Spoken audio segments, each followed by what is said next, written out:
नमस्कार, आप देख रहे हैं खबर बिहार। आपके साथ मैं हूं अलीम अतहर।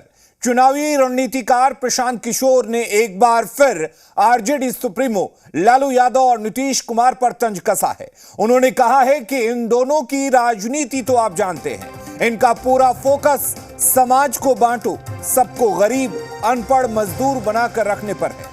उन्होंने लालू यादव के शासनकाल पर सवाल खड़े करते हुए कहा कि लालू जी ने जिन वर्गों को आवाज दी, उनको शिक्षा क्यों नहीं दी, उनको रोजगार क्यों नहीं दिया, उनको जमीन क्यों नहीं दी। वो इसलिए नहीं दिया क्योंकि आवाज देने से वो उनके लिए जिंदगी भर नारा लगाएगा और उनका झंडा लेकर घूमेगा। अगर उन्हीं वर्गों को उन्होंने शिक्षित कर दिया होता, उन्हीं वर्गों को उन्होंने पूंजी पैसा देकर रोजगार दे दिया होता, उन्हीं वर्गों को उन्होंने जमीन दे दी होती, तो आज वे उनका झंडा लेकर नहीं घूमते। वहीं प्रशांत किशोर ने कहा कि बिहार के लोगों को सब कुछ समझ में आता है, लेकिन उनके पास दूसरा कोई विकल्प नहीं है, जिस वजह से गलत लोगों को वोट देना पड़ता है। जो लोग यहाँ दो लोग चलाते रहे, लालू नीतीश, इनकी राजनीति तो आप जानते ही हैं। इनका पूरा फोकस ये है, भाई समाज को बांटो, सबको गरीब रखो, सबको अनपढ़ रखो, सबको मजदूर रखो और सबको समाजवाद और समता मूलक बात करके सामाजिक न्याय के नाम पर सबको बेवकूफ बनाकर वोट लेते रहिए। कभी किसी ने लालू जी से सवाल नहीं पूछा। समाज में गरीबों को, वंचितों को, सामाजिक तौर पर पिछड़ों को आपने आवाज दी, लेकिन लालू जी ने जिन वर्गों को आवाज दी, उनको शिक्षा क्यों नहीं दी? कभी आपने ये पूछा? वो इसलिए नहीं दिया कि आवाज दे दिया तो जिंदगी भर उनके लिए नारा लगाएगा, झंडा लेकर घूमेगा। तो ये राजनीति है यहाँ पर, जिसके तहत पूरे बिहार को अनपढ़ और मजदूर बना दिया गया। और वहीं इस पर बिहार में सियासी घमासान मचा हुआ है। कई दलों ने अपनी अपनी प्रतिक्रियाएं दी हैं, आपको सुनाते हैं। लालू यादव जी पूरा फ्रॉडिज्म से अपना सियासत किए। उन्होंने गरीबों के सपने को जगाया और सपने का घोटाला कर गया। ये गरीबों के सपने को घोटालेबाज हैं। ये चारा का घोटाला कर गए।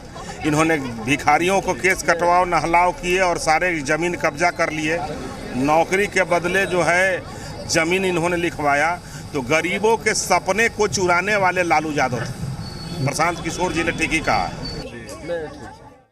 प्रशांत किशोर जी राजनीति में अभी किशोर हैं। साथ ही साथ यह भी महत्वपूर्ण है कि यह बीजेपी की बी टीम के सदस्य हैं। भाई, जाति एक सामाजिक सच्चाई है, चाहे वह सरकारी नौकरी हो, राशन कार्ड हो या सब कुछ हो। धर्म के आधार पर गणना होगी, गाय की गणना होगी, धर्म के आधार पर, लिंग के आधार पर, भाषा के आधार पर गणना होगी। और SC ST की गणना होने से जातिगत वैमनस्य नहीं बढ़ा और समाज के दूसरे तबके की गणना हो रही है तो परेशानी। तो फिर यह आरक्षण का औचित्य क्या है? माननीय प्रशांत किशोर जी, मेरा सलाह है, बेचैन नहीं होना चाहिए। राजनीति में व्यवसाय आपका खत्म जरूर हो गया है, क्योंकि आपकी साख कमजोर हो गई है। बांटने का काम, समाज को तोड़ने का काम कौन कर रहा है, ये सबको पता है कि ये भारतीय जनता पार्टी का काम है कि समाज को तोड़ो, बांटो, आपसी भाईचारा खत्म करो। अब ये जो लोग प्रवचन और ज्ञान दे रहे हैं, ये तो उन्हीं के इशारे पर बोल रहे हैं। ये हैं कौन? आदरणीय लालू प्रसाद जी, आदरणीय नीतीश कुमार जी पर सवाल खड़े करने वाले पात्र कौन हैं? पहले ये ना देखना होगा। ये तो खुद ही तोड़ने वालों के साथ और विध्वंसकारी शक्तियों के साथ ट्रेनिंग लिए हैं। ये क्या ज्ञान देंगे लालू जी पर, नीतीश कुमार जी पर? लगातार भारतीय जनता पार्टी और नरेंद्र मोदी के साथ काम किए हैं और आज भी भारतीय जनता पार्टी के लिए काम किए हैं, तो उनके पास भी आरोप लगाने के सिवा और कुछ नहीं है। प्रशांत किशोर जी जब महागठबंधन के लिए काम कर रहे थे, तब वो क्या कर रहे थे? कभी समाज सुधार की बात की है, कभी शिक्षा सुधार की बात की है। तो प्रशांत किशोर की बातों को हम गंभीरता से इसलिए नहीं लेते कि तब भी वो भारतीय जनता पार्टी के इवेंट मैनेजमेंट थे और अब भारतीय जनता पार्टी के झूठ के सरदार प्रशांत किशोर हो गए हैं।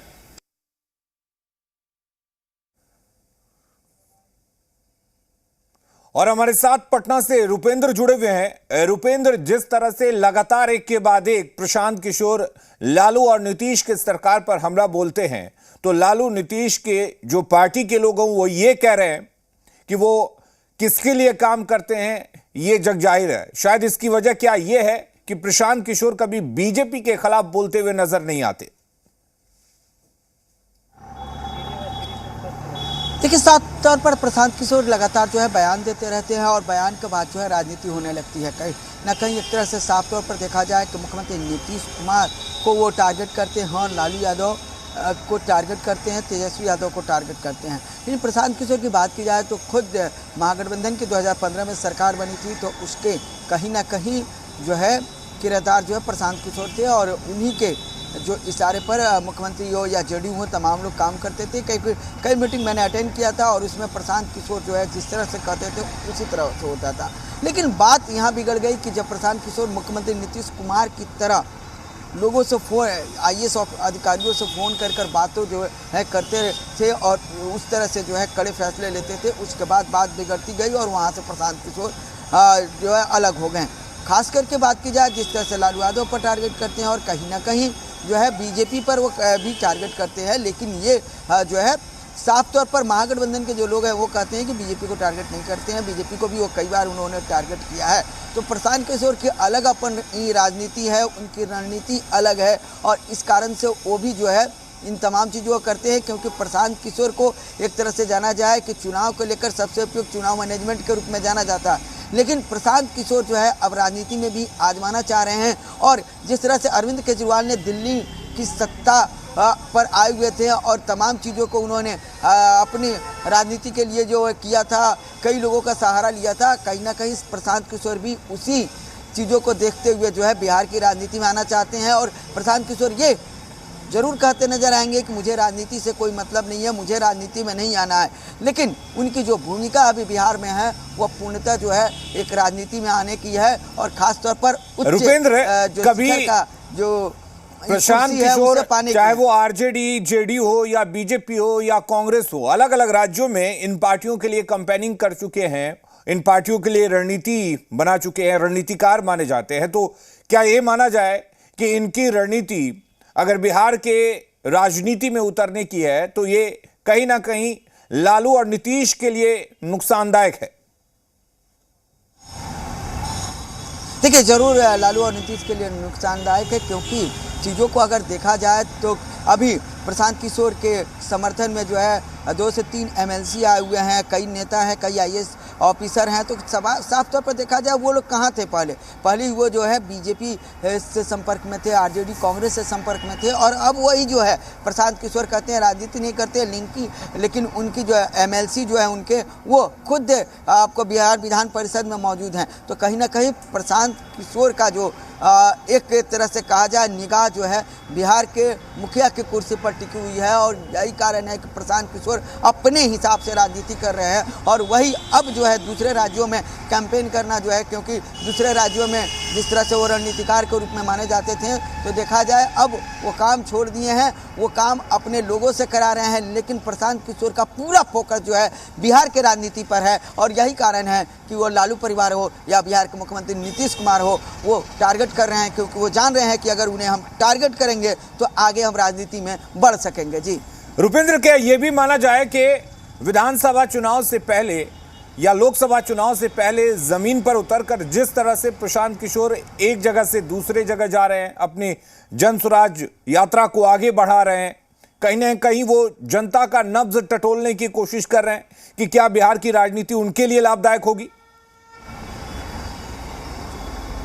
देखिए, जनता के नब्ज को टटोलने की कोशिश कर रहे हैं और एक तरह से देखा जा रहा है प्रशांत किशोर की रणनीति देखिए, क्योंकि कि बिहार में जो है पंचायती स्तर के चुनाव जो है जनवरी में 2.5 साल हो जाएंगे और इस 2.5 साल के कारण को देखिए अब प्रशांत किशोर कहाँ तक पहुँच चुके हैं। जो ब्लॉक प्रमुख होते हैं, जिला परिषद अध्यक्ष होते हैं, उपाध्यक्ष होते हैं, उनके लिए अविश्वास प्रस्ताव लाया जाता है और प्रशांत किशोर ने खुलेआम कह दिया है कि जो उनके पक्ष में जन स्वराज से अगर लड़ते हैं, जो भी पैसे लगेंगे वो जो है उन्हें दिया जाएगा। और ये यही कारण है कि कई जिला परिषद अध्यक्ष जो हैं अब प्रशांत किशोर के संपर्क में हैं, उपाध्यक्ष जो हैं वो प्रशांत किशोर के संपर्क में हैं, प्रखंड प्रमुख जो हैं प्रशांत किशोर के पक्ष में है। इसलिए है क्योंकि वो अपनी कुर्सी बचाना चाह रहे हैं और उन्हें जो है कहीं ना कहीं प्रशांत किशोर जो है जिस तरह से बातें छन के आ रही है कि वो राजनीतिक लाभ के साथ साथ जो है उनको आर्थिक मदद भी करेंगे, तो कहीं ना कहीं प्रशांत किशोर जो है बिहार की जनता को नब्ज को तो टटोल ही रहे हैं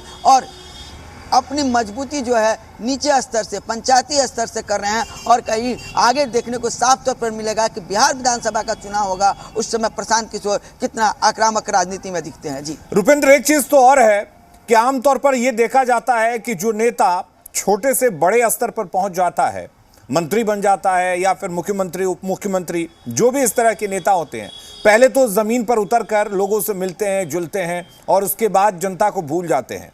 और प्रशांत किशोर यही कर रहे हैं कि पहले जमीन पर उतर रहे हैं, लोगों से मिल रहे हैं, वो जानते हैं कि लोगों तक कैसे पहुंचा जाए।